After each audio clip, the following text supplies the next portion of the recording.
एक सितारे का जन्म हुआ। नाम होमी जहांगीर भाभा। यह नाम जुड़ा है भारत की परमाणु शक्ति से। 30 अक्टूबर 1909 को बॉम्बे में एक अमीर पारसी परिवार में जन्मे होमी बचपन से ही महान बनने की ओर अग्रसर थे। उनके परिवार में शिक्षा और समाज सेवा की परंपरा थी। उनके परिवार ने उन्हें ज्ञान से प्यार और देश के प्रति जिम्मेदारी का मजबूत एहसास दिया। छोटी उम्र से ही उसने विज्ञान और गणित में असाधारण प्रतिभा दिखाई। वो फिजिक्स और एस्ट्रोनॉमी की किताबें पढ़ता रहता था। उनके माता पिता ने उनकी असाधारण प्रतिभा को पहचानते हुए उन्हें सर्वोत्तम शिक्षा प्रदान की। बॉम्बे के कैथेड्रल और जॉन कॉनन स्कूल से अपनी शुरुआती शिक्षा पूरी करने के बाद होमी ने एल्फिंस्टन कॉलेज में पढ़ाई की। फिर उन्होंने लंदन के रॉयल कॉलेज ऑफ साइंस में दाखिला लिया। यह फैसला उनके जीवन का टर्निंग पॉइंट साबित हुआ, जिसने उन्हें एक महान परमाणु भौतिक विज्ञानी बनने की राह पर अग्रसर किया। कैम्ब्रिज का बुलावा। सदियों से इस प्रतिष्ठित संस्थान के पवित्र हॉल कई प्रतिभाशाली दिमागों के लिए एक प्रकाश स्तंभ रहे हैं। परमाणु भौतिकी में भाभा का प्रवेश जिज्ञासा और ज्ञान की निरंतर खोज से भरी एक यात्रा थी। शैक्षणिक उत्कृष्टता के प्रसिद्ध केंद्र कैम्ब्रिज यूनिवर्सिटी भाभा का अगला पड़ाव बना। यहीं पर उन्होंने अपने शानदार करियर की नींव रखी। उन्होंने अपनी पढ़ाई में उत्कृष्ट प्रदर्शन किया और 1930 में मैकेनिकल इंजीनियरिंग में डिग्री हासिल की। यह उपलब्धि उनकी शैक्षणिक यात्रा की शुरुआत भर थी। हालांकि उनका दिल सैद्धांतिक भौतिकी के अनछुए क्षेत्रों के लिए तरस रहा था। ब्रह्मांड के रहस्यों ने उन्हें आकर्षित किया और वे उनके आह्वान का विरोध नहीं कर सके। उनके पिता ने उनके जुनून को पहचानते हुए उसके साथ एक समझौता किया। उन्हें अपनी असली कॉलिंग का पालन करने के महत्व को समझा।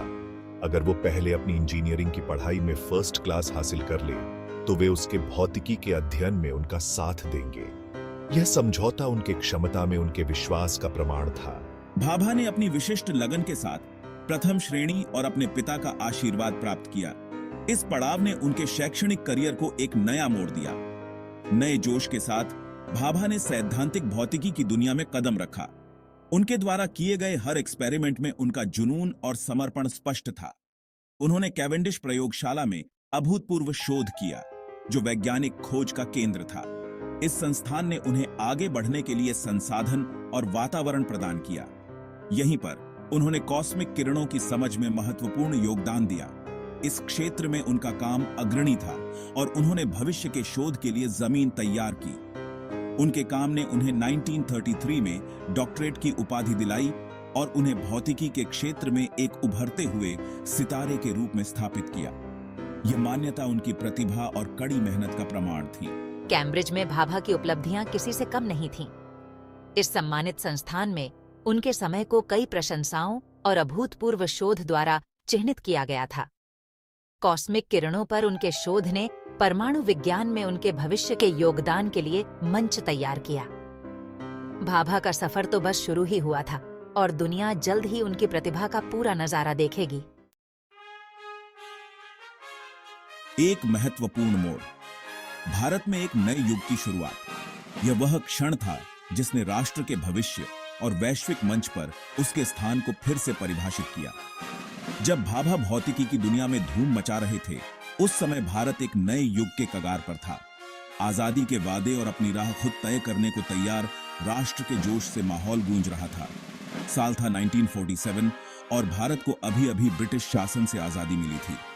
सड़कें खुशी से झूमते हुए लोगों से भरी हुई थीं, जो झंडे लहरा रहे थे और आजादी के गीत गा रहे थे। यह अपार आशा और असीम संभावनाओं का समय था। इस ऐतिहासिक घटना ने भाभा को एक उद्देश्य की भावना और नए स्वतंत्र राष्ट्र में योगदान करने की गहरी इच्छा से भर दिया। उन्होंने भारत को विज्ञान और प्रौद्योगिकी में अग्रणी बनने की क्षमता देखी और वे उस दृष्टिकोण को साकार करने के लिए दृढ़ थे। भाभा एक आधुनिक भारत की कल्पना की, जो विज्ञान और प्रौद्योगिकी से संचालित हो। उसने एक ऐसे देश को देखा जहां नवाचार और प्रगति से आर्थिक विकास को बढ़ावा मिलेगा और उसके सभी नागरिकों के जीवन स्तर में सुधार होगा। मेरा दृढ़ विश्वास था कि परमाणु ऊर्जा ही भारत की प्रगति और समृद्धि की कुंजी है। यह शक्ति का एक ऐसा स्रोत था जो राष्ट्र को बदल सकता था। औद्योगिक विकास और विकास को बढ़ावा देने के लिए आवश्यक ऊर्जा प्रदान करता था। उस समय परमाणु विज्ञान अभी भी अपने प्रारंभिक चरण में था। और भारत के पास इतने महत्वाकांक्षी प्रयासों का समर्थन करने के लिए संसाधन और बुनियादी ढांचे की कमी थी। चुनौतियां बहुत बड़ी थीं, लेकिन अवसर भी उतने ही बड़े थे। अडिग भाभा ने भारत का अपना परमाणु ऊर्जा कार्यक्रम स्थापित करने के मिशन पर काम शुरू किया।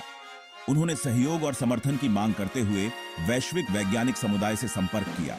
वह जानते थे कि खरोंच से एक परमाणु कार्यक्रम बनाने के लिए न केवल वैज्ञानिक विशेषज्ञता की आवश्यकता होगी, बल्कि अंतर्राष्ट्रीय सहयोग और महत्वपूर्ण निवेश की भी आवश्यकता होगी।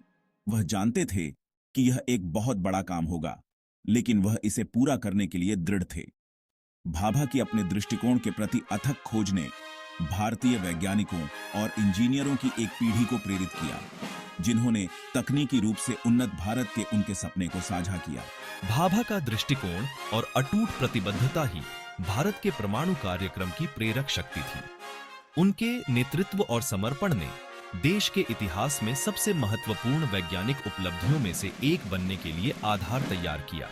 उन्होंने परमाणु शक्ति बनने की भारत की यात्रा की नींव रखी। उनकी विरासत राष्ट्र के वैज्ञानिक समुदाय को प्रेरित और मार्गदर्शन देती रहती है, क्योंकि भारत परमाणु प्रौद्योगिकी और वैज्ञानिक अनुसंधान के अन्य क्षेत्रों में प्रगति कर रहा है। भारत के परमाणु सपने का जन्म, यह सपना कोई क्षणभंगुर विचार नहीं था, बल्कि एक ऐसी दृष्टि थी जो राष्ट्र के वैज्ञानिक परिदृश्य को बदल देती।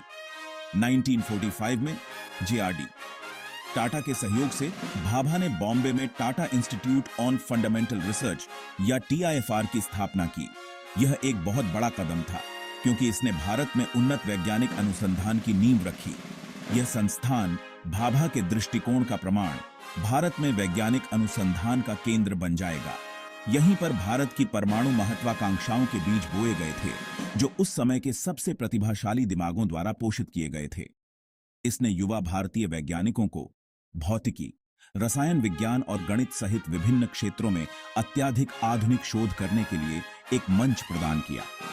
TIFR का वातावरण नवाचार और ज्ञान की निरंतर खोज का था। भाभा के अथक प्रयासों पर किसी का ध्यान नहीं गया। वैज्ञानिक समुदाय और सरकार ने भारत के भविष्य के लिए परमाणु ऊर्जा की क्षमता को पहचाना। भाभा की विशेषज्ञता और जुनून को पहचानते हुए भारत सरकार ने मुझे 1948 में परमाणु ऊर्जा आयोग का पहला अध्यक्ष नियुक्त किया। यह एक महत्वपूर्ण मील का पत्थर था, क्योंकि इसने परमाणु युग में भारत की यात्रा की औपचारिक शुरुआत को चिह्नित किया। इस नियुक्ति ने भारत के वैज्ञानिक इतिहास में एक महत्वपूर्ण मोड़ ला दिया। यह गर्व का क्षण था और वैज्ञानिक समुदाय के लिए परमाणु कार्यक्रम के पीछे एकजुट होने का आह्वान था। भाभा के नेतृत्व में भारत का परमाणु ऊर्जा कार्यक्रम आकार ले रहा था। उनका दृष्टिकोण स्पष्ट था, शांतिपूर्ण उद्देश्यों के लिए परमाणु की शक्ति का उपयोग करना और भारत को उन्नत राष्ट्रों की श्रेणी में ले जाना। उन्होंने 1954 में ट्रॉम्बे में परमाणु ऊर्जा प्रतिष्ठान की स्थापना की, जिसे बाद में उनके सम्मान में भाभा परमाणु अनुसंधान केंद्र या BRC का नाम दिया गया। यह संस्थान भारत में परमाणु अनुसंधान और विकास का केंद्र बन गया। भाभा के अथक प्रयासों से स्थापित ये संस्थान भारत के परमाणु कार्यक्रम की आधारशिला बने। वे केवल इमारतें नहीं थीं, बल्कि भारत की वैज्ञानिक आकांक्षाओं और क्षमताओं के प्रतीक थीं। भाभा की विरासत पीढ़ियों से वैज्ञानिकों को प्रेरित करती रहती है। उनके काम ने भविष्य की प्रगति के लिए आधार तैयार किया और भारत में वैज्ञानिक उत्कृष्टता के लिए एक उच्च मानक स्थापित किया। उनके दृष्टिकोण और समर्पण ने भारत के वैज्ञानिक परिदृश्य पर एक अमिट छाप छोड़ी है। आज जब हम पीछे मुड़कर देखते हैं, तो हमें न केवल परमाणु ऊर्जा के क्षेत्र में, बल्कि भारत में वैज्ञानिक अनुसंधान के पूरे क्षेत्र में उनके योगदान का गहरा प्रभाव दिखाई देता है। उनका सपना सिर्फ परमाणु शक्ति का नहीं था, यह विज्ञान और प्रौद्योगिकी के माध्यम से एक राष्ट्र को सशक्त बनाने का था। हमारे चैनल को सब्सक्राइब करना न भूलें और इस वीडियो को लाइक और शेयर जरूर करें। आपके साथ फिर मिलेंगे एक और इंटरेस्टिंग वीडियो में।